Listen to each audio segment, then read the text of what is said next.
Welcome to Simple Conversation with ASG. Follow your new favorite podcast host with a link in the description. So, tell me, who is Johnny Vedmore? Complicated question to ask Johnny Vedmore, I tell you.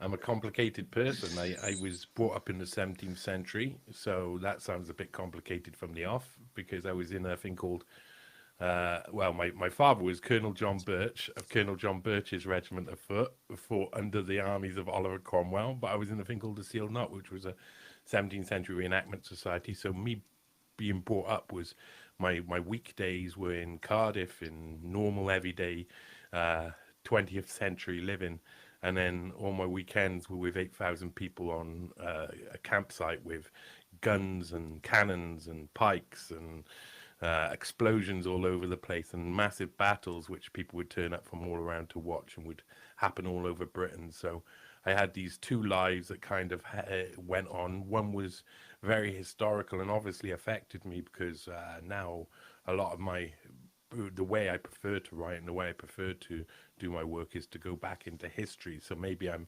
kind of like preferred the past than I did the future. But I grew up in a pretty normal family, you know. The two older sisters who were both very angry all the time, just like older sisters are. My dad was like Homer Simpson. He wasn't only Colonel John Birch on the weekend with his armor. They used to call him Robo-Taff, because he'd be the Welshman running across the field all dressed in full armor and a claymore. But my mum was, she used to work in the hospital, and she went on to become a traffic warden at one point, you know. But she was from the 60s, so she was from a different, like, you know, she was born in the 50s, but she's like 60s child, so she's got, like, you know, flowers in her hair type business back then. And so you know, I had loads of issues in my life, loads of hardships, loads of things that happened to me in my youth that gave me a different perspective than most. I've always been someone who, when I was young especially, I felt like I felt injustice quite heavily, not only against me, but against anybody. And I noticed when things contradicted, and when people were hypocrites, or, you know, I would fight against my teachers quite a lot. I went to a school which was very strange as well, because it was a normal everyday comprehensive, but it was the only one in Cardiff where they wouldn't expel anybody.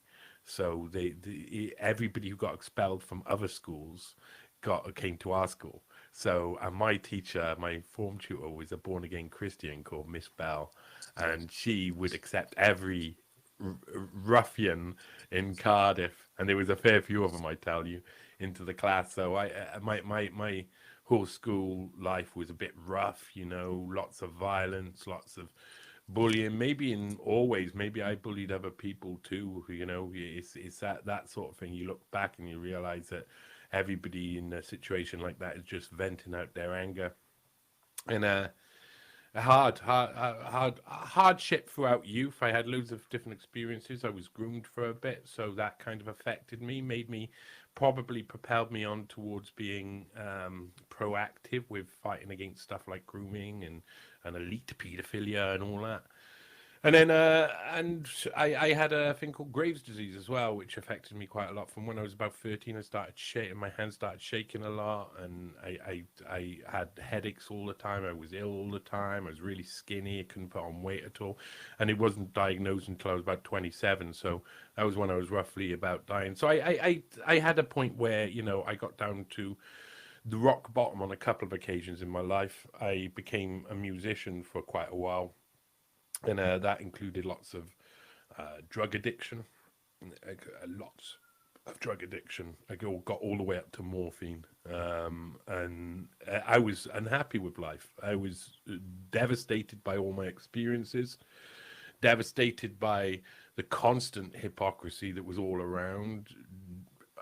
I could see through loads of stuff, but I felt like there was no one else there to communicate with, because, you know, a lot of the time in pre-internet days, you just knew the only thing you knew whether things were right or wrong were your family and friends, and if they were closed to what was going on around, then so were you, because you just didn't have the information. So it got to the point when I was working with autistic kids, and I was loving it. I mean, completely enjoying it. And then I was on antidepressants by this stage. I was on a few drugs here and there too, and anti-anxiety meds. They'd pumped me full of loads of stuff, and then I just had like a bit of a nervous breakdown when they switched my medication one time, put me on something horrible called clomipramine, and it just sent me spiraling downwards into a place I'd never been. And then I couldn't keep that job, and that was really depressing. That was like probably the bottom point of my life. It was just the only thing that I found that I really felt like I enjoyed and I could do well, and that made me want to get out of bed, was kind of taken away from me. And I wanted to die, to be perfectly honest. So this was about 2014, 15. And really upset. So I had this decision to make. I was like, am I gonna commit suicide? Am I that type of person, or what is the other options? And I thought through all the other options, and all the other options just seemed like distant and remote and impossible. So I ended up going to making a decision to take a kind of mushroom hiatus. I was a big fan of people like Terence McKenna and others who were, would explore the realm of the psychedelic mind. And I decided to go down that route. I said, all right, then if I'm going to commit suicide, I may as well just beforehand take as many epic doses of magic mushrooms as I possibly can, and do everything I possibly can. I live in Wales, so Welsh magic mushrooms grow on the hillside a mile and a half away from my house. So it seemed obvious. One year I went there. There was a massive. I picked masses. I mean masses, and then I spent 3 to 6 months. I say 3 to 6 months because 3 months was really intense, but 3 to 6 months having kind of like a psychological reset by using mushrooms. I meditated on mushrooms. I listened to music full volume, like Grateful Dead, Anthem of the Sun, all sorts of amazing music in the darkness, in light, wherever, sometimes I'd take epic doses of mushrooms, like 7-8 grams, and I'd fall asleep. And I'd wake up and I wouldn't even remember my dreams. I'd just feel refreshed, but refreshed in a different way. Is something you can't really describe fully. And I went through this moment where I was just like, okay, I got down to the point where I was able to like forgive the child inside me, for things that he shouldn't be forgiven for. Things that other people did to the child inside me, and started to learn that, and think about things differently, think about what life is differently, think about what human beings are differently, in a sense, I suppose.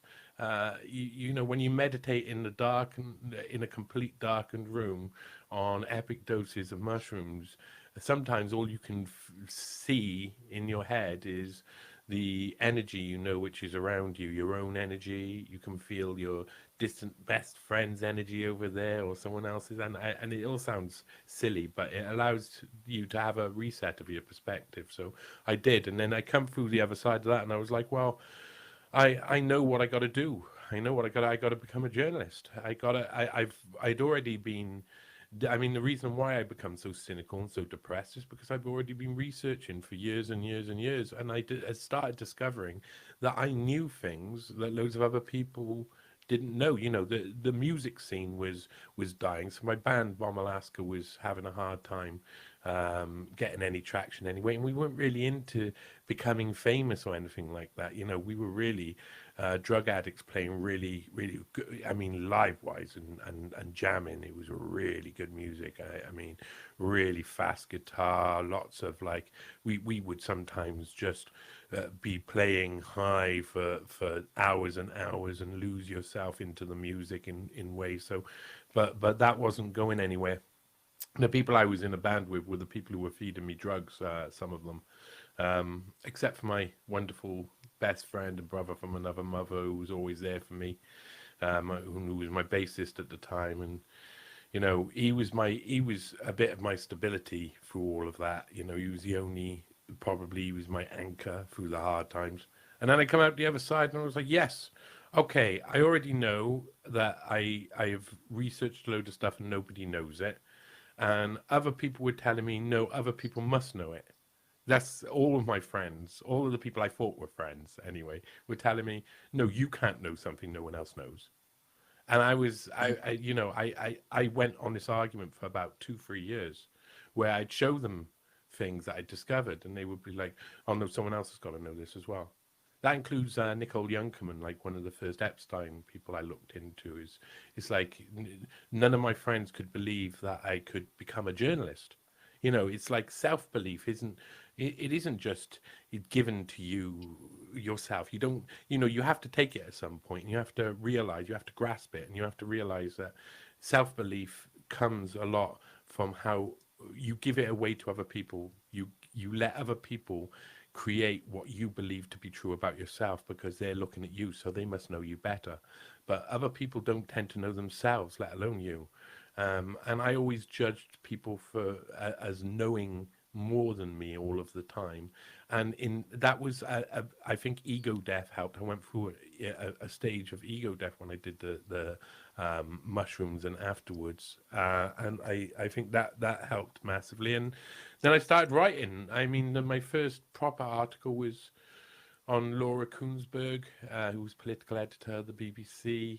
She was really anti-Corbyn. I was still into politics at that point, so I was like, evil Laura Kuenssberg, I will find out who she is.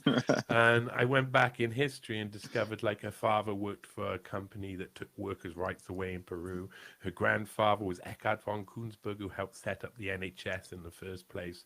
And there was loads of cover-ups at the start. He also went to like the swanky school that people like Prince Philip and others went to, and there was lots of, obviously, like, I discovered that family history was something I really enjoyed. And then I had like a breakthrough article around the 2017 election between Theresa May and Jeremy Corbyn, where I looked back into Theresa May's family history, and I discovered, and this was one of the like key moments, I think, that really gave me masses of confidence to say, okay, I can do this. And then from that point on, I've done this, which is, I had been trying to work out who Theresa May's father was, to go back in history a bit.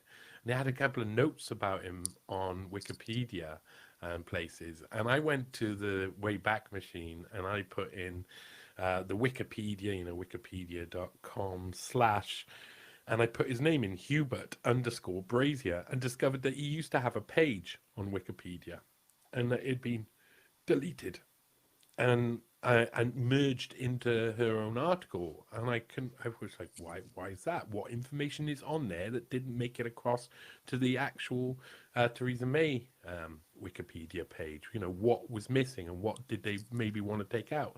And one of the things was where he had served. He had been a vicar, Reverend Hubert Brazier.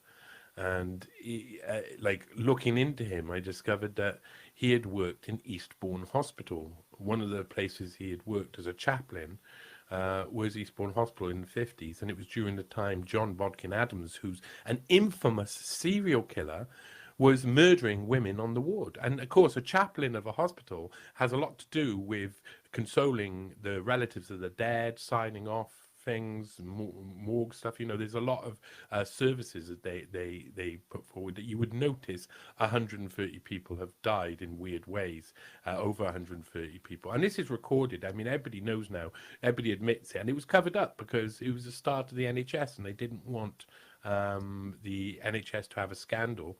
And so they fined him and stopped him from working for about 10 years. And said, oh, you wrote a couple of prescriptions wrong, bad man. But he was injecting people with a lethal injection after the people signed him into their will. So they would sign all of their money, all of their house, everything across to him, and then he'd give them a lethal injection. And that happened over 130 times. And the reason why it became so much of a scandal is that he did it to a young actress in her 30s. And suddenly, it wasn't an old person anymore. It wasn't someone who was already dying or somebody who was already in pain. It was somebody who people really appreciated, and they all knew she shouldn't have died.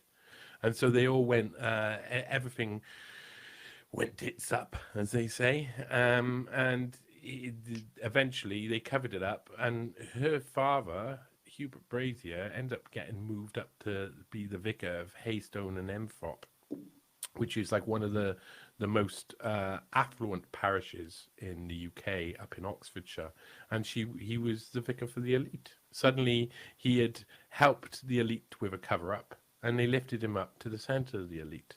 And then, at the time that Theresa May was Home Secretary, she was covering up the child sexual abuse and trying to do the child sexual abuse inquiry in a way that meant that no truth actually come out. I mean, she had put in charge 3 different people who had to step down, like Butler Schloss and others, who all had connections with people who were accused of child sexual abuse. And her father, when he was at Eastbourne, was in the diocese where all of this was happening. So it was clear that this story had been taken out of history, and within no time, and I mean no time at all, that article had 250,000 views, and I wasn't on any big platform or any platform at all.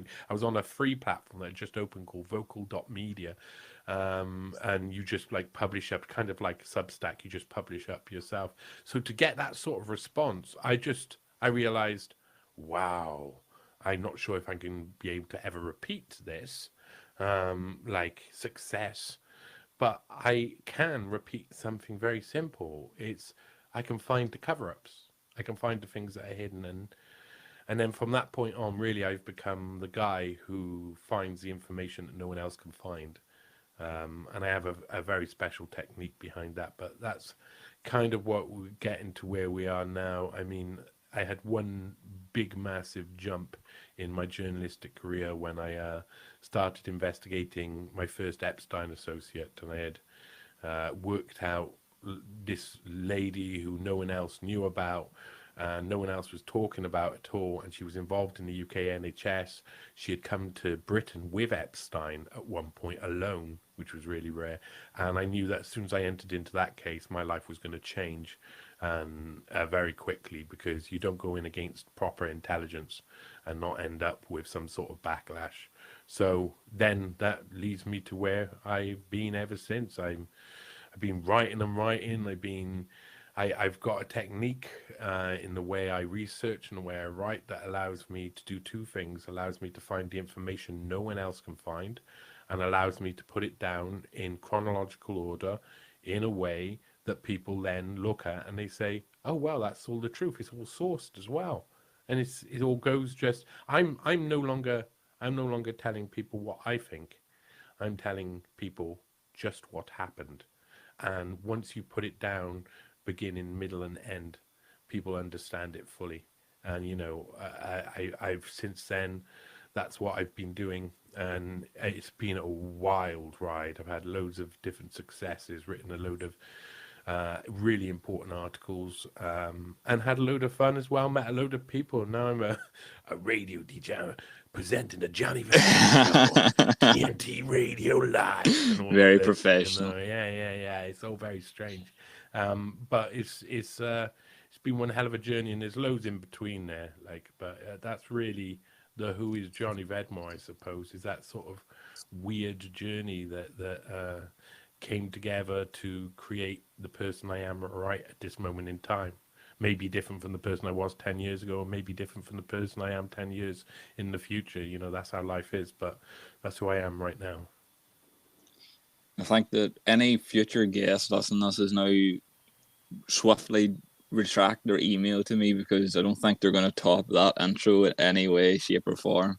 That's an incredible intro, to be fair. I done my research on you, and I started seeing kind of your background, and it was like, I was so nice to see that it went all over the place that I almost didn't believe it. And then now listening to it, hearing you actually say these things it's insane. Like, it's absolutely incredible. And we're going to get through everything. Obviously, we're going to go through all these different parts of your life and these different things that you're involved in.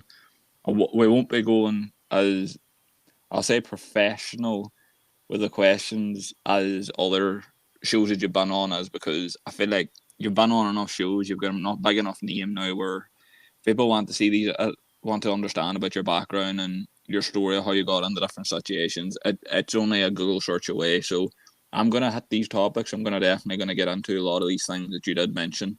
I'm just asking more human questions instead of a question off a teleprompter. Mm-hmm. But First thing I want to start with is I started it last week with Thomas, and my audience seemed to really like it. Was I opened with them a question that was, it was actually someone in work before I recorded with Thomas asked me, and it was, what's annoying you this week? Oh my God, that's a dangerous one, isn't it? That's so Try and keep it above board if possible. Okay, no. What's annoying me this week is there's actually one person who's annoyed me this week, very much so. But Oh, this is good. but it's also like a continuation of a constant annoyance, and it's something very interesting. It relates to the Epstein case because when I started researching the Epstein case, I instantly got like inducted into the fold. I mean, it was very quick. I was researching this woman, Nicole Youngman, who was really interesting, intriguing. I revealed a load of stuff, and then I found out a load more stuff. And so the Epstein researchers on the scene started to take note. I ended up writing for Unlimited Hangout, and in within not long at all, I was suddenly in contact with one or two of the Epstein victims. I'm now going to say supposed Epstein victims because of my experience has been insane. And the one that I was in touch with the most was a woman called Maria Farmer.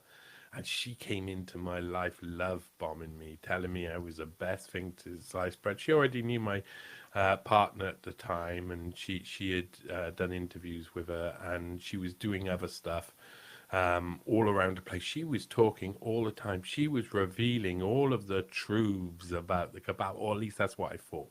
She was the only one saying certain things that I think a lot of people in the indie media wanted to hear. The devil worshipping stuff, the children being snatched stuff, and not that none of that sort of stuff happens. Not at all. Course, these people have weird esoteric religious beliefs. Of course, they have these sexual desires for young girls. Epstein was a prolific child trafficking intelligence agent.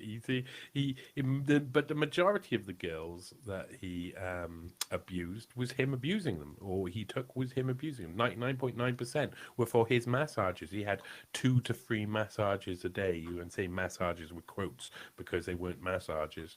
And so that meant that the majority of the girls that people like Ghislaine Maxwell and Sarah Kellen and others, and Maria Farmer even admits in her first interview she gives, she's like, I also helped Ghislaine do this. So she admits she went out on the streets and got teenage girls with Ghislaine for Epstein's sexual desires. And so this woman love bombed me quite a lot, and she asked me to do some things. And she asked me to investigate a woman called Kirby Summers. And Kirby Summers was another Epstein commentator, but she wasn't really talking. She was talking bits about Epstein, but she was talking about her own case. A guy called Ira Rickless, she said, kept her as a sex slave. And so I investigated this woman on behalf of Maria Farmer behind the scenes, and it was going to go up on Unlimited Hangout because I discovered that she had had lots of communications with the Clintons, but in the early noughties, that this Kirby Summers had actually written her own blog post about how she wasn't. It's not saying that she was a sex slave at all. She wasn't saying that at all. She before all of this Epstein stuff started, she had written about her relationship with Ira Rickless and said she was kept as another woman, and she was given all of the treasures and given loads of money, and she was a millionaire's woman and all of this. So it was a completely different picture that I got from what she was saying about this. Oh, he kept me as a sex slave. I was abused and etc. She wrote a long blog piece. I put in the article as well. I put her own words in the article from about 2010, 2011, and it's so opposite to what she was saying. So it was obviously she was trying to make, and she was writing books about the Epstein case as well. And these people were seeding in information that they were getting secondhand, but then they were hating each other too. So the people who were doing this, they were all arguing. So Maria Farmer was arguing with Kirby Summers, and Kirby Summers was arguing with Maria Farmer. And I thought that Maria Farmer and Virginia Giuffre, one of the other, like the most well-known victims in the Epstein case, I thought they were all completely and utterly, no doubt at all, they were all telling the truth. They were heroes. They were, we give ourselves the narratives, and the reason why we give ourselves these narratives is because they're subjective narratives. It's from subjective journalism at that point. I had not looked into her. I had not been objective as a journalist because I believed my ex when she said she was a really good woman. I believed Maria Farmer. I believed all of this. So I had been subjective in my journalism. I had not looked at both sides of the story. And then, I mean, I had a bit of a hard time here and there, but I had my girlfriend, I call my ex at the time, who was running Unlimited Hangout, she contacted me and said, Maria Farmer wants this guy, George Tonks, to go on the podcast, on the Unlimited Hangout podcast. Can you check him out for me? And that's where it all started. That's where, that's where I became, again, objective. That's where the switch happened. You can either choose to go and look at the evidence or not look at the evidence. So I was like, okay, I'll check out this guy. Open-minded, discovered he had 7 to 8 different identities.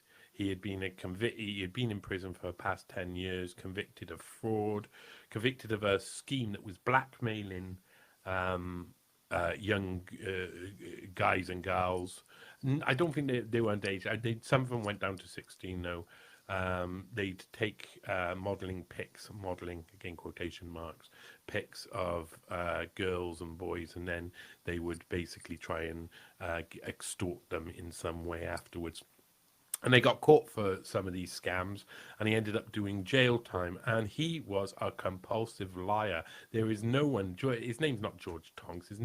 He's like I say, he's got 7, 8 different identities. It's hard to work out what his original name was because he's changed it so much. So when you're sent to go and verify somebody, and that's the information you find, you go, okay, that's not verified. That's the opposite of verified. That is a big cross, a definite 0. You shouldn't have him on the show. And I said to Whitney, listen, this guy is just a fraud. He's got 7, 8 different identities. Obviously, you're going to have to speak with Maria. And she said, okay, I'll speak with her. And then she came back to me and said, Maria wants to speak with you. Now, me and Maria had always spoken by messages. I mean, I'd never, in a sense, I felt like lower than people. Most people do. Oh, they're really important people, so I can't bother them, etc. So I'd never talked to her in person. I'd seen her interviews and stuff. I'd heard her in conversation with my partner. I was typing messages to her here and there. We were having backwards and forwards. So I'd never actually talked to her. And then I talked to her. Oh man, she convinced me of the unconvincible. I couldn't believe it. The inconceivable. I had already just researched this guy, and then she come on and by the time I left the conversation with her, my brain was so twisted. I went back to Whitney and I said, no, he's fine. And she said, are you sure? And I said, no, I'm not sure. No, I'm not sure at all. And it doesn't make any sense why I'm saying he's fine. I don't even understand how I've got to the point where this guy who is 100% not fine, I'm now saying he's fine and you should have him on the podcast. I don't know why. Something just happened within that conversation. And I had tried to have a message with, I mean, when I talked to Maria that time, I was like, Maria, I am going to be your guardian angel here. I'm going to tell you about who George Tonks really is. And I told her, and she was like, no, he's not like that. He's not like that at all. within a year, she would be enemies with George Tonks. And it turned out this was a thing that is constant with Maria Farmer. She constantly befriends people and turns them into enemies. She can't be friends with them for a long time. At the same time, there was a group of a group of people who were really nice people who were all contacting me separately, and saying, and like I say, they weren't necessarily a group before. They were a very scattershot group who realized they shared the same. I would say the word is abuser, Maria Farmer, the person who got them, made them think that they were special, made them think that they were close to her, made them think they were friends, and then would turn on them all of a sudden and be horrible. And they were all the people who were commentating on the Epstein scene. Anybody who commentated on the Epstein scene, Maria Farmer went up to and got her hooks into and tried to destroy mentally. And it didn't make any sense. It happened over and over again. So once that George Tonks wasn't going on the Unlimited Hangout podcast, she sent me a tirade of nasty messages, said the most horrible things to me, called me a homophobe, all these different things. Started writing letters to a solicitor about how me and Whitney are the most horrible people in the world, how we're nasty, and tagging us in so we could read her own rants to her solicitors. I mean, it was just bizarre. Nothing made any sense. And then I started listening to everybody again. Objectivity. Sorry, that's what's really important within journalism. You've got to hear all sides. If you don't hear all sides, then you always end up being a cuck. And I was heading down cuckland, man. I was heading down that wave for ages and ages with Maria. And so I started researching, and I discovered none of the story made sense. And then there's a guy called Steve Hoffenberg who had done a scam with Jeffrey Epstein in the 80s and 90s called Tower Financial. And it was a really big scam. Hoffenberg went to jail for a long time, and Epstein got completely off with it. And it was like Hoffenberg accepted that he was the fall guy for it. So I don't know what they got for that. But it was very clear that Epstein was completely protected. But one of his daughters got in contact with me and was like, "Hi, Johnny. I used to be a friend of Maria. I don't really speak to her anymore," trying to distance herself from this woman I'm currently having an argument with.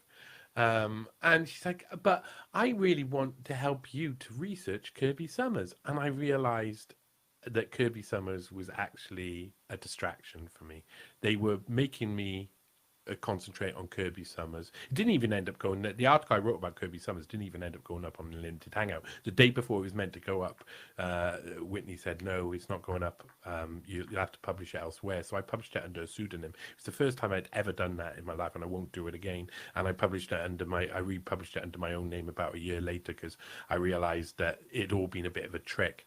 They were trying to distract me. They were trying to keep me from investigating the Epstein case. It was all of them, really. It was everybody involved was trying to keep me from investigating the Epstein case, because every time I investigated the Epstein case, I found things, and that was really inconvenient for everybody who was dealing with the Epstein case, because nearly the vast majority of them are sewn up and part of intelligence. They're managing the case. They have to manage the case because Epstein was a CIA interlocutor who worked with nearly every intelligence agency in the world, and it reveals the extent of American CIA domestic operations being run, and how that they use children as collateral to be able to blackmail and extort people. Really, but people tend to use the blackmail line as the way, but that's not quite what he was doing. He was extorting people. It's a slight difference. And so all of this stuff was happening. Maria Farmer was really just online. By this point, all of her accounts had been banned for being abusive to people. She had burnt every single bridge she had. She had been nasty to every single person. She was just spitting out bile, and she was being completely horrible, and it didn't make any sense. And so it got to a point where it got really excessive, and I was like, right, I was working with a lady investigating Kirby Summers. Kirby Summers has got an interesting past, even the stuff I haven't written about. I didn't bother writing about. I learned loads of stuff that I never got onto that because I was working with another woman, and this I think it was Samantha Hoffenberg had come along and said, "I want to help you do this Kirby Summers piece."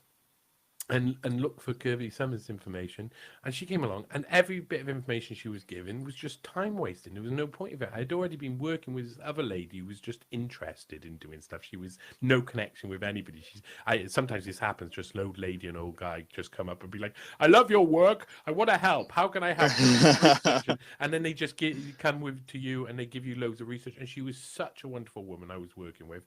And she was like, "I don't understand this either." And I said, "Listen, can I get you involved in this?" And I wish I hadn't, because it kind of ended our relationship because she got freaked out and she got loads of really bad phone calls and stuff like this in the middle of the night, and she threatening her, and she decided she didn't want to do it anymore, which was a real shame. I shouldn't have got her involved like this. But I said, "Can you get him involved?" And we look like we just don't know that she's playing with us, this Hoffenberg lady, and we just pretend that we're going along with it, and we watch what she says and what she does.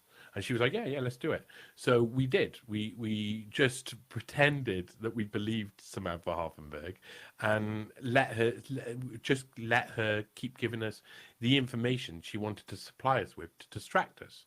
And see what their plan was. And their plan was really based. I mean, she was really they didn't have much. She had just basically said, "Oh, I'll just supply him with loads of addresses and loads of other things and confuse him." And it doesn't confuse me because I can verify things really quickly, and I know how to verify things really quickly. So I knew what she was giving me was crap. So I knew this was a trick. I knew this had come from the direct consequence of the just happened Maria Farmer argument, and that she was related with Maria Farmer. And then it was like, okay, Stephen Hoffenberg is constantly tweeting saying, "Oh, Maria Farmer's a hero. Maria Farmer's a hero," every single day.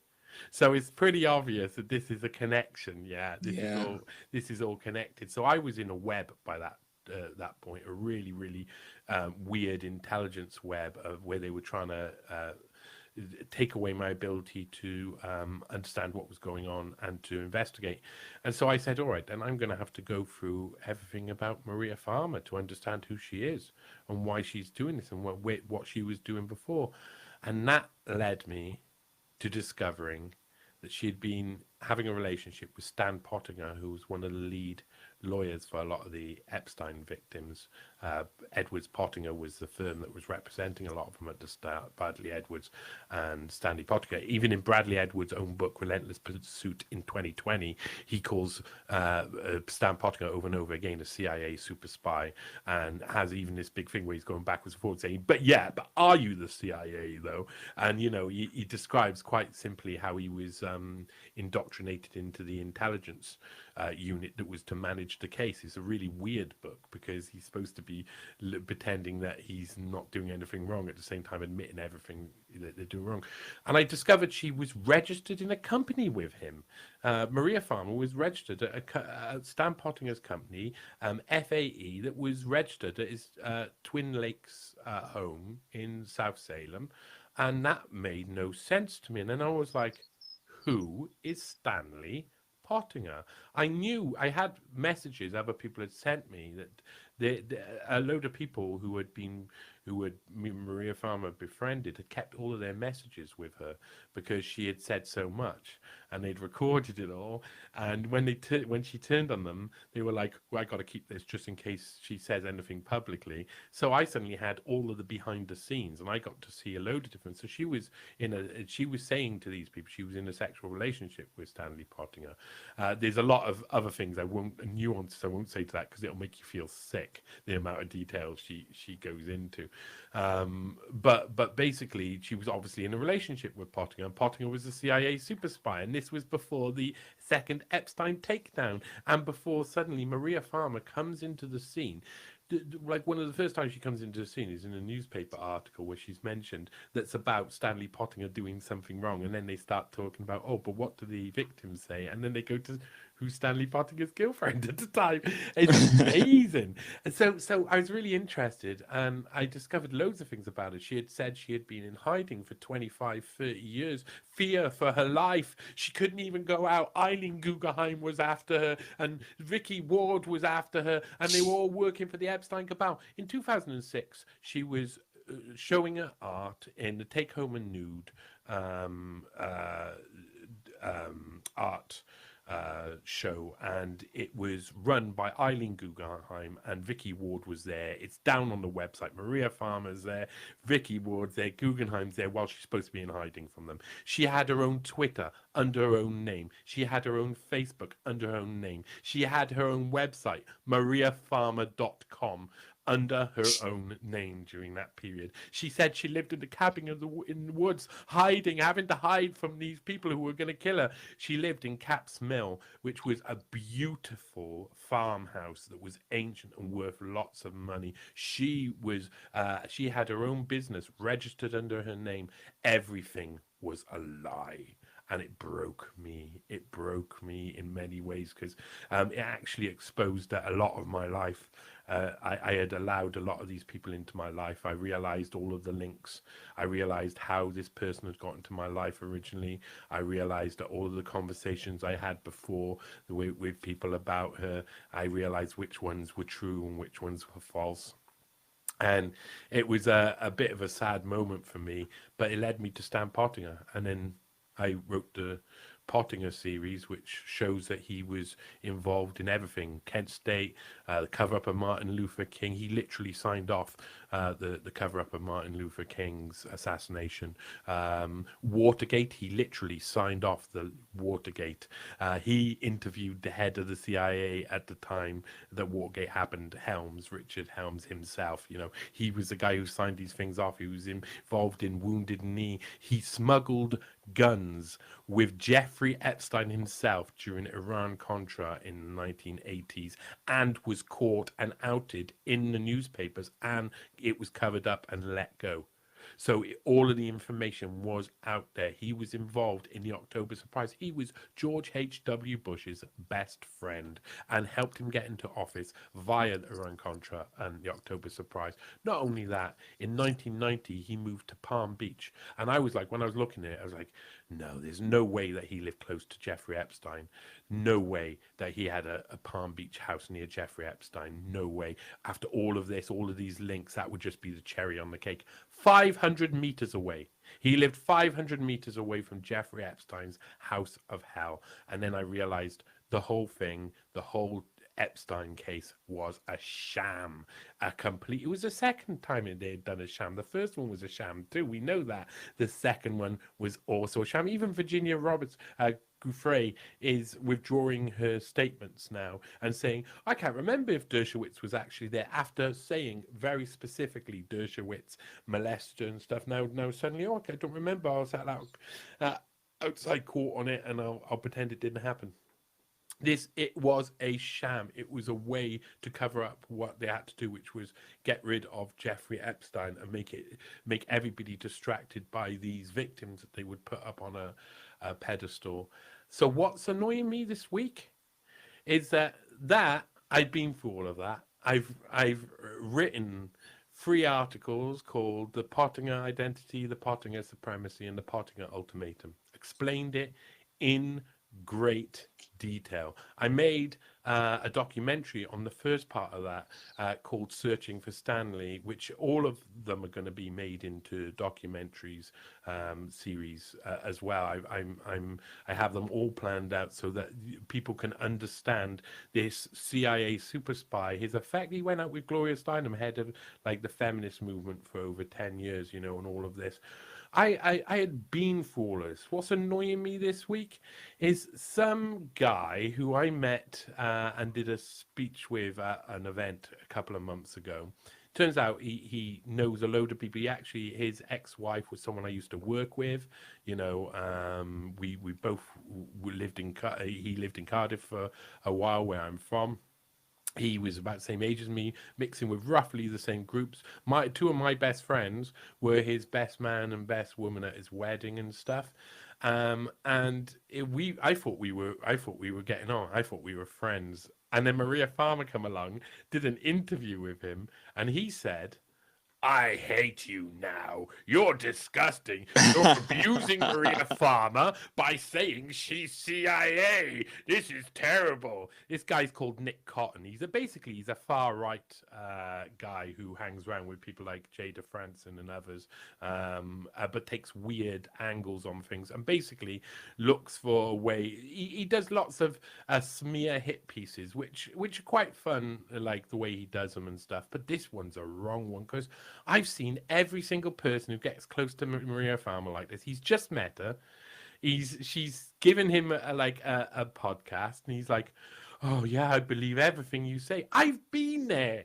What's annoying me this week? Watching the same cycle of history repeat over and over again, and a woman who is clearly acting and playing a role, fooling men who want to believe that all women have been abused in some way and are nice.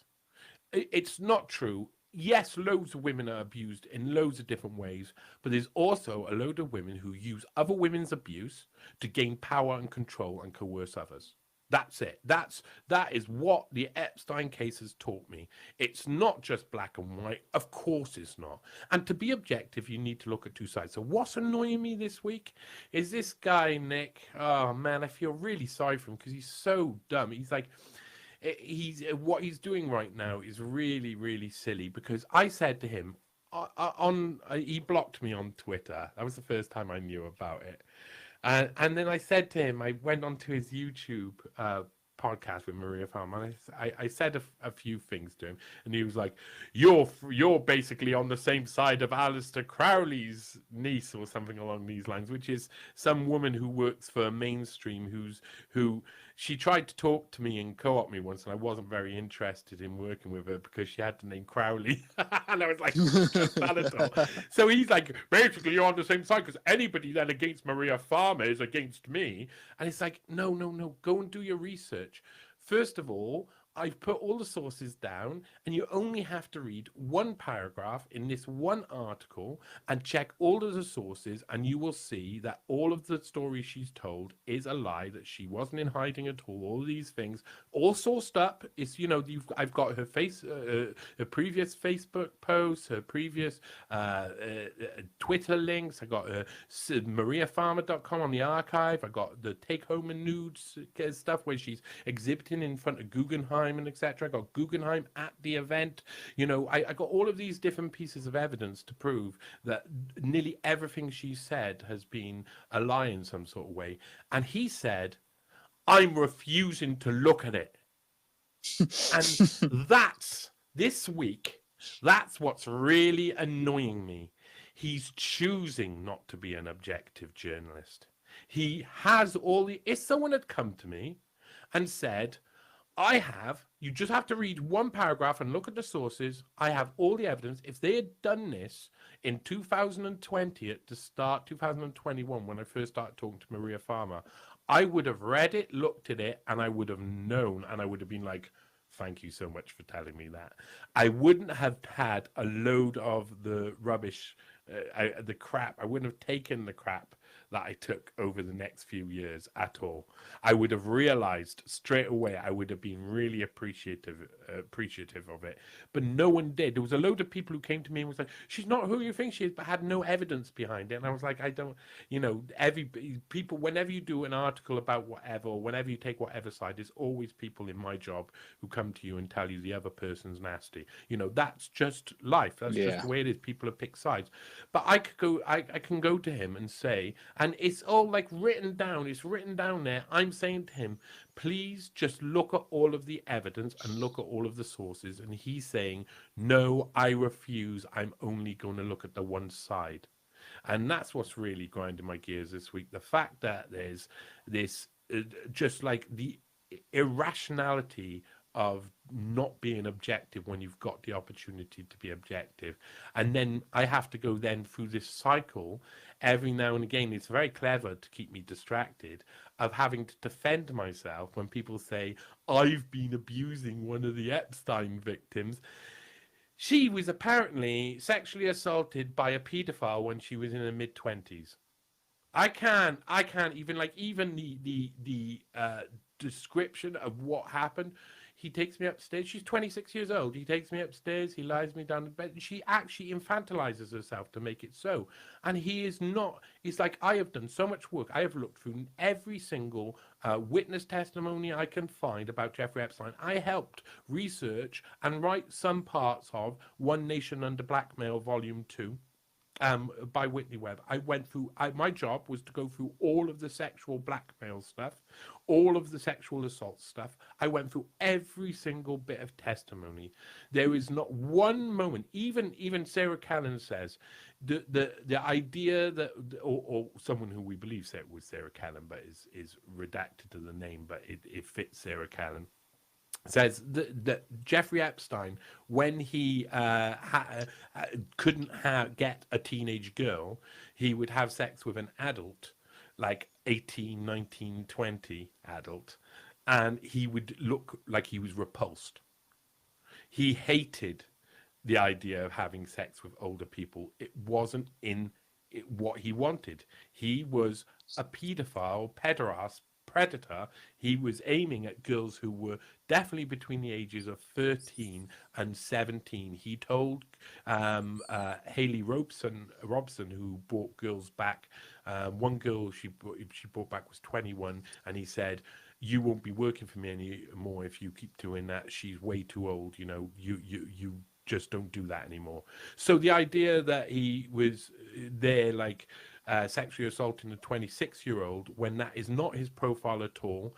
And then on top of that, all of the other lies she said. And what do you then look at? You look at what she said. What she said is basically, it's all the Jews, it's all the Jews, it's all the Jews, it's all the Jews, it's all the Jews. That's what she said at the start. Now she's hanging around with people who fit that narrative. They're all the Mossad absolutists. Jeffrey Epstein was only Mossad. He wasn't CIA at all. Again, another narrative that helps stop the CIA from being held responsible and held to account for one of their own people operating on American soil. He had intelligence links with Mossad. He had intelligence links with French intelligence, with MI5 through and MI6 in that sense through Prince Andrew, who was the main arms salesman for Britain.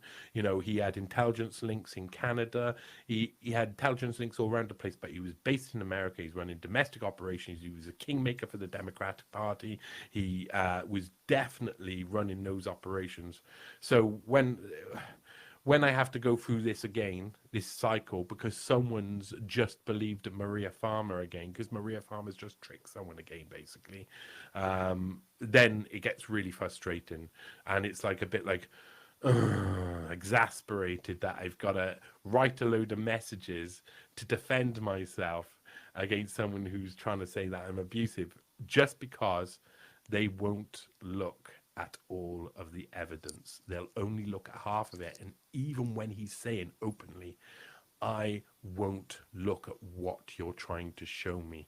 That is just a perfect example of where we are in the world, and is what is completely wrong with the world. We need objective, rational journalists. We don't need people who pick a side for drama's sake, because that's what the MSM is. That's what we've been living with all of the time. So I see this situation right now is no different than if I was being smeared by the Sun or the Mirror. They're using the same pattern. This is our side and we're going to destroy you. So that's really annoying. And the second thing, I'll just say quickly, is the fact that the Tim Westwood case hasn't gone further. I saw this. Yeah. That's really frustrating. That's pretty insane, and we will definitely get to that, because I read through your thread on Twitter and it was really eye-opening, because I had seen stuff before claiming this, but there wasn't really any real backup to it. But something that I actually want to touch on whenever you're talking about the Jeffrey Epstein story is, have you seen the guy on YouTube who he like sneaks into these like very controversial and very like bad places and films them, so like he can kind of try and get insider scoop. But he's called Tyler Oliveira, and he went to Jeffrey Epstein's island. Have you seen this? No. Why do I know this? No, I haven't. I haven't. But yeah, you know, the problem is that when for me, a lot of my research, I go into the past. Yeah. So the present stuff is like, I mean, I love the guy. What's his name? Went after Rusty Shackleton or whatever his name is, who or Shackleford. He went out, flew the drone over Jeffrey Epstein's island. I love when that happened. That gave lots. But I didn't know about this. Well, good. Tell me more. He done one very recently, which was he snuck into Bohemian Grove, and that was very in the headlines. And he done it with Jeffrey Epstein's island, and he sneaks across. He purposely didn't show how he got across because he wanted to protect himself. But he goes across, and instantly he can see security still there. Like, he can see them planted everywhere. People are hiding bushes and things, but he somehow gets around them, and he gets to the main attraction of what Epstein's Island is supposed to be, the main den. But he goes to, and it's, from what he can see going past the pool and all the other things, it's a very small cube. It's like a very small, like normal shed you would see in the UK behind a house. Yeah. And Another one. he goes to, and he's looking on, like, he can get close enough to look in the windows, and it's, there's nothing really in it. There's a desk, there's a chair, which he assumes is for security, but there's nothing really there. But he like keeps looking around, and he can see cars coming towards him, so he knows security's coming. So he's trying to be quick, get his camera in, and he gets a little like piece of the ground at the side, and he puts his camera down there, and he zooms in, and you can see in the bottom corner there's like, almost looks like the floor retracts. It almost looks like the floor comes away, and there's something down underneath, and he's absolutely like just amazed by it. But security's coming and chasing him, and he has to jump under the water. But as he's in the water, he says the part that he couldn't get on camera was, as he went down underwater, there was some kind of like sea security beside the island, which he thinks was working for them too. Yeah. I wouldn't be surprised. Is that, listen, I did a load of research into that island, not only what happened on the island, but the island itself. And like I say, when Randy or Rusty Shackleton, I can't remember what the name of the character from King of the Hill that he named himself after, but when he was when he was flying his drone over, I used that drone image, and I wrote an article about the potential that they were using underground penetrating radar to look underground. That they obviously thought there was stuff buried, because if you go look at the images that he filmed from the drones, there's actually these circular formations that are everywhere. And that's how you use ground penetrating radar. You don't just, like, you have these machines, but you don't just move them forward. You actually move them in circles, and then that gathers a complete rendition of what's underground, and if there's any caverns or like.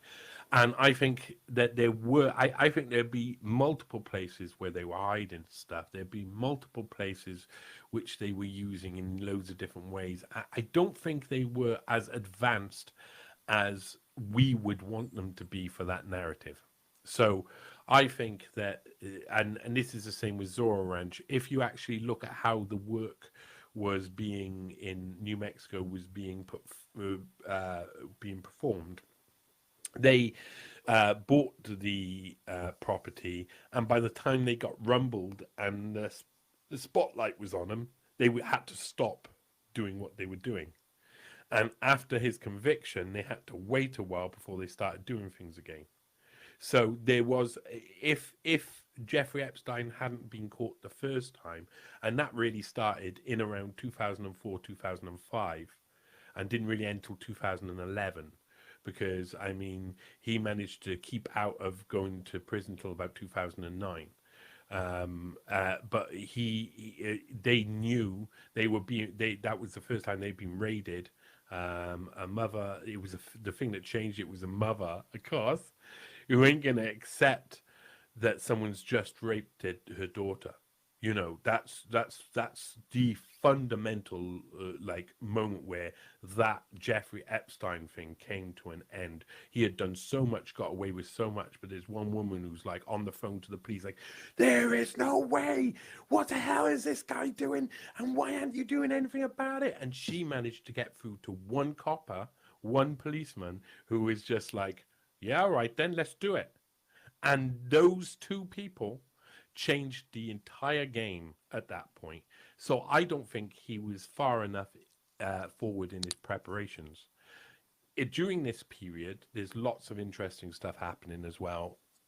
Jeffrey Epstein is he's started co-funding at first the Edge Foundation, and then he began to advance on his co-founding of the Edge Foundation, because John Brockman, who he went in with, shied away from it funding. He didn't need to fund it anymore because Epstein took over 100%. These were people like Dawkins and Eric Weinstein and Pinker and all of these fancy revolutionary scientists of the future who were getting together, who wanted to be like, this is what everything is and this is how it all looks, whether you like it or not. And they were trying to form a new narrative and looking at what the next world will look like.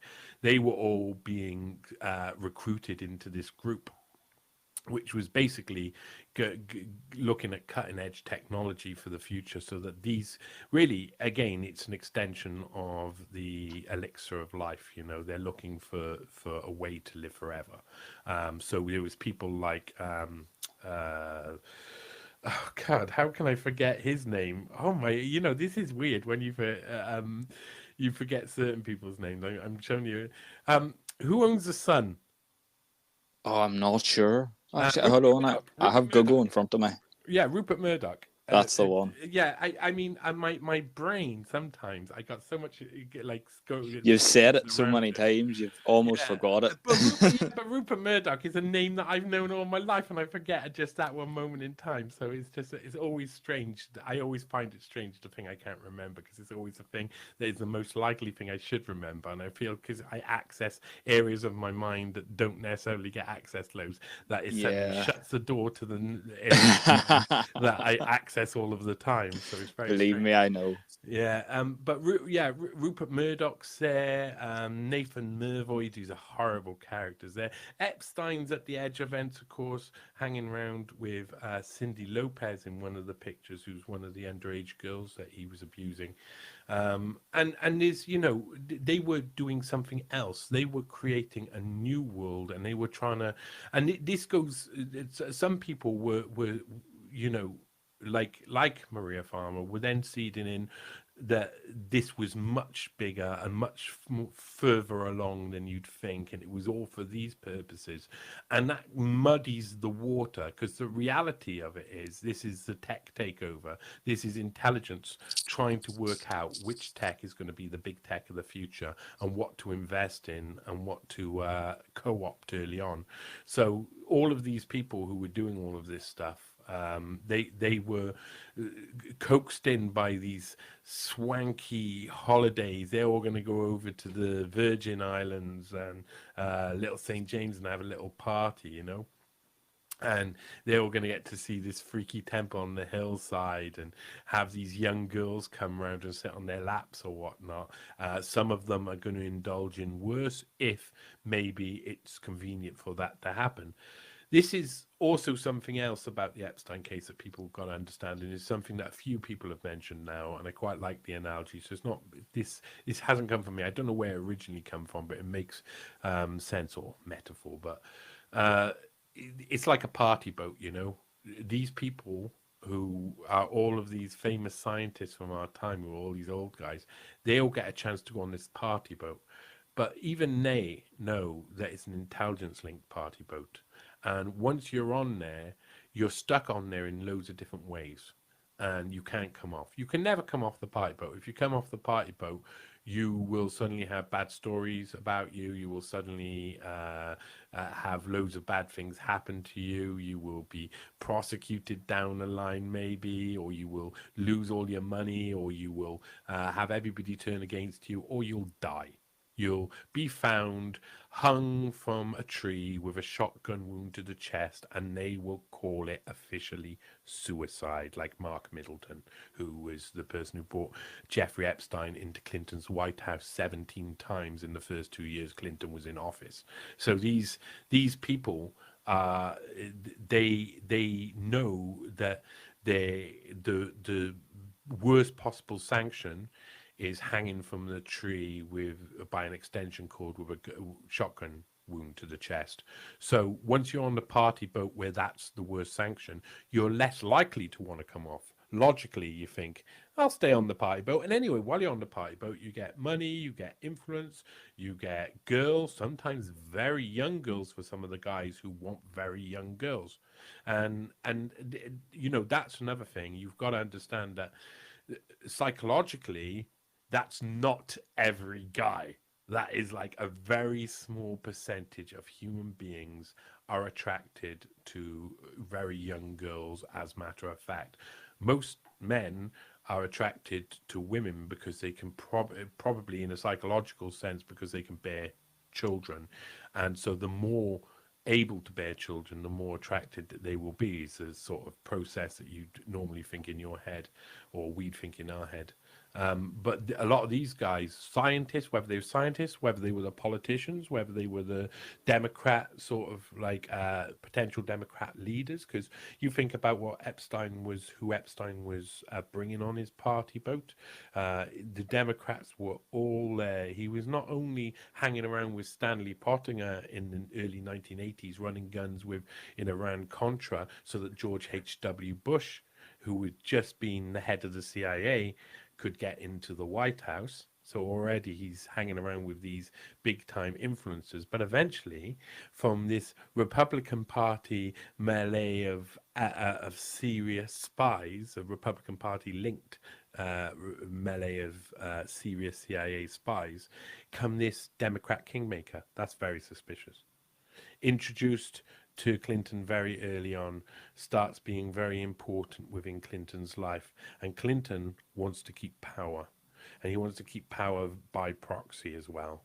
So the people who are going to be chosen to be Democratic leaders in the future have to be aligned with the Clintons. And eventually, when Hillary Clinton is ready, she can be put into office. That's what the thought. They're all part of the same group. They're all part of the same area.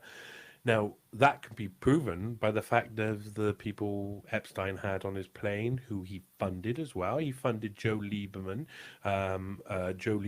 who ends up being the running mate of Al Gore. We know Al Gore from the last Epstein file drop. We know that Al Gore was on the plane. I don't know if he probably got brought over by the plane. He wasn't with Epstein, but him and his wife went to the island. So there's pictures of him on the island that came out with the last drop that the officials did. So he was meeting the potential next Democratic leader. He was also funding John Kerry. So he was giving money to John Kerry up until about 2002, I think it was. And John Kerry, of course, is going to go and challenge George W. Bush in the later one. He was forming a very close relationship with RFK Jr., who was seen as being the next Democratic leader. He was a Democrat kingmaker. So it's an extremely interesting, it's a political. This is why it's so important for them to muddy the water with Epstein, and for you to think only about sex, and sex works. You think only about sex. It's me saying all of the truth elsewhere and all of the rest of the facts doesn't make his sexual abuse of young girls, children, doesn't excuse it at all. It should not excuse it. He was a dirty pervert, 100%, no doubt about it. But it wasn't all of these guys were being sold off for young girls by, and giving young girls as collateral. And it was all only young girls and only young girls. No, notice they keep telling you this. Notice they'll keep doing this. People need to get They need to start understanding that there's something else there. There's something else hiding behind this all. And when you look at it, he was clearly working for the CIA, recruiting potential young global leaders for the Democrat Party. The people who were the kind of Schwabian, Fabian. I mean, John Kerry was one of the first Americans to really go regularly to the World Economic Forum. I know the World Economic Forum inside and out due to my extensive research of how it got formed, on the rise of Klaus Schwab, his training by Henry Kissinger through what I call the original Young Global Leaders program, which was Kissinger's international seminar in the 50s and 60s, which was funded by free CIA conduits. This has been a plan going on for ages and ages to create global leaders. And then you get down to a stage where those leaders have to be put into roles. They have to be put in, their actions have to come out. They have to be in the position of influence. They need to be placed there. Who places them? It seems like it's people like Jeffrey Epstein. So Jeffrey Epstein's meeting these leaders and then meeting them in the office, trying to put them into office. Now, he's not successful, but he's rocking the Democrat Party. He'll always have influence over them after that. So he's always going to have influence over the leaders of the Democratic Party. That's how the cabal works to control the leaders of America. Now, 100%, the Republican Party will have the same actor. The Republican Party will have the same sort of operation going on, and both sides have been co-opted by the CIA. And we knew that the Republican Party kind of had already been... and the Republican Party is really complicated because they're very clever how they use their leaders in America. And I think I was talking to Corey Hughes, who's a major JFK researcher, I mean major. And he was saying Lyndon B. Johnson was just a puppet. Of course, it looks like he was just a puppet. Everything about him seems like just a puppet. And then it seems that Richard Nixon was also a puppet. I mean, Richard Nixon had a lot of hubris, wanted to act the part, but nearly everybody around him were controlling him in some way. I mean, as soon as he takes power, they start putting people like Kissinger in. Rockefeller, he said himself, finally Rockefeller's guy is in the White House. It was the third time they tried to get Kissinger in the White House when they finally got him in under Nixon. And Nixon was being managed by people like Haldeman and Ehrlichman, who were heavily involved in the Watergate scandal as well. So they were obviously already, and this is post-JFK. Remember, they shot out the head of the president publicly in front of everybody on purpose. It's not just to get rid of him. It was a sign for the future. If you get off the party boat, this is what it looks like. And so it was made very clear. Almost every. I mean, you could probably say the cleanest president since the JFK was probably Carter, and he wasn't really meant. He was a shock. He was like, I don't think there was anyone like the CIA could find. They might have been like, it was early in the operations of putting in presidents in that sense. Richard Nixon had remained in, but it didn't go well. And then the next stage was Gerald Ford, and Gerald Ford was the CIA man. He was the CIA's man. So when Jimmy Carter gets in, it's like this little moment where everything goes wrong and they lose control all of a sudden. Their plan to keep their guys in power, or at least guys who are controlled by them, in power, willingly or unwillingly. I mean, Richard Nixon, I don't think he realized how he knew, but he was also a little bit of a dope at times. You know, he was off in a world of his own, and he was lost in his own fantasy, the fantasy of who he was.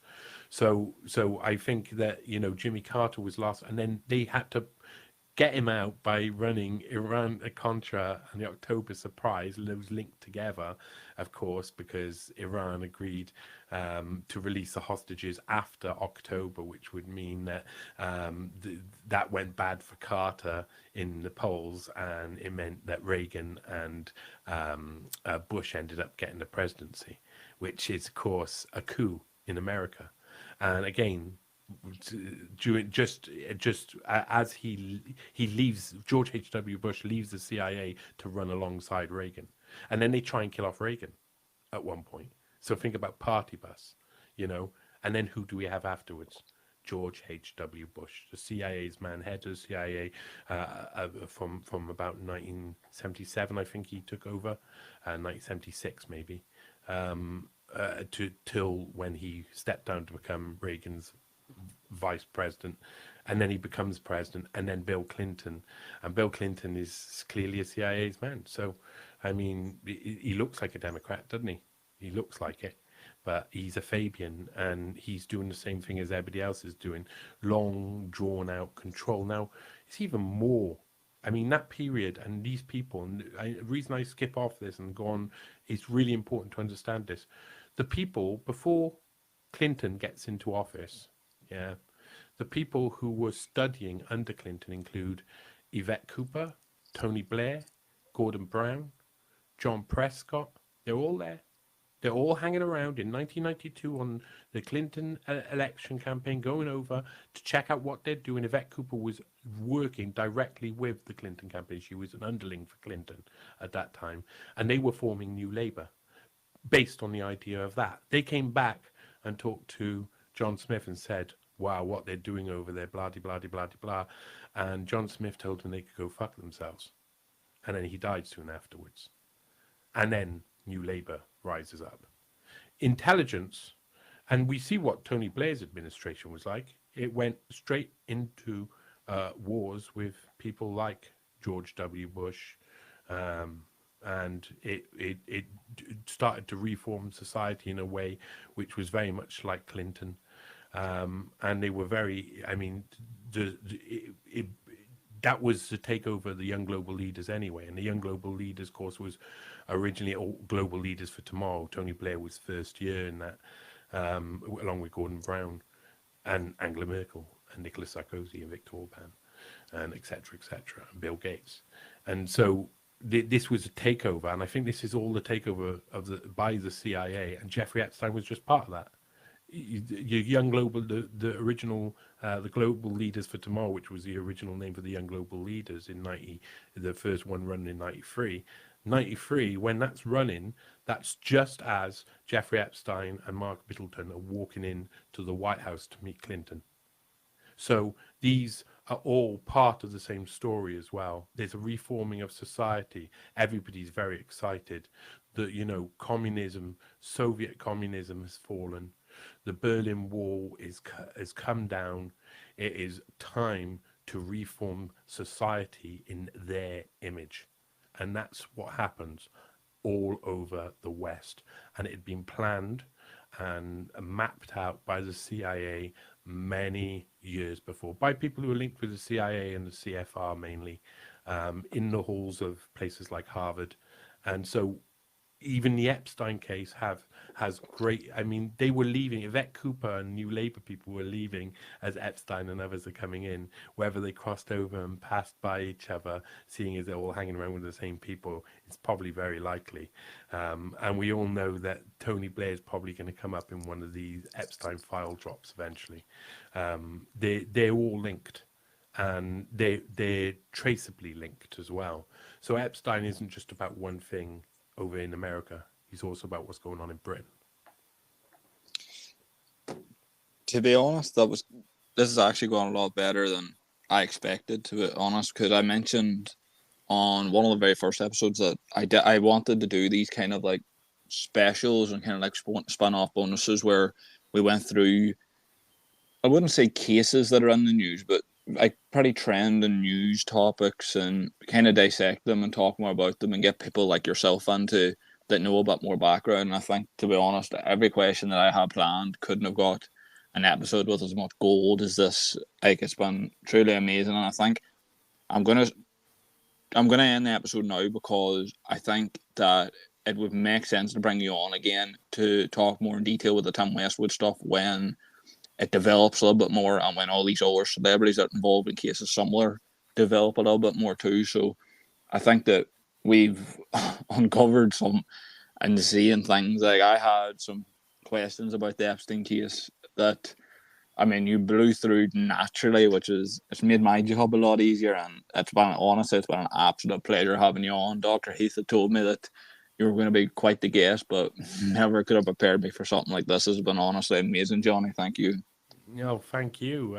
I've had a, you know, I've had a journey, and I've talked about that journey a fair few times, and now, like, talking about it, you then let it settle in, goes into your brain, and then you're able to tell people about everything that you know in a way that they understand much easier. And I tell you, Dr. Heath, what an amazing man. He's a man who helps me work out things as well in my mind. We did a brilliant episode about blue pill, red pills, and black pills, and he's just an intriguing man. I love the mind. I'm also thankful for the opportunity to come on and speak. So anytime you want me back on, I'll be happy to come back on. Absolutely. In the future, I definitely do think so, because there's some cases at the moment that are similar to the cases that you talk about on Twitter that I think that if we got you on whenever they develop a little bit more, and there's maybe some sort of result in one or two of them, I think that we could really answer a lot of questions that people maybe have in their mind, but they don't know how to ask. Mm-hmm. But yeah, most definitely. Johnny, it's been a pleasure. Thank you very much again, and I'm on the edge of my seat, excited to look forward to when you come back again.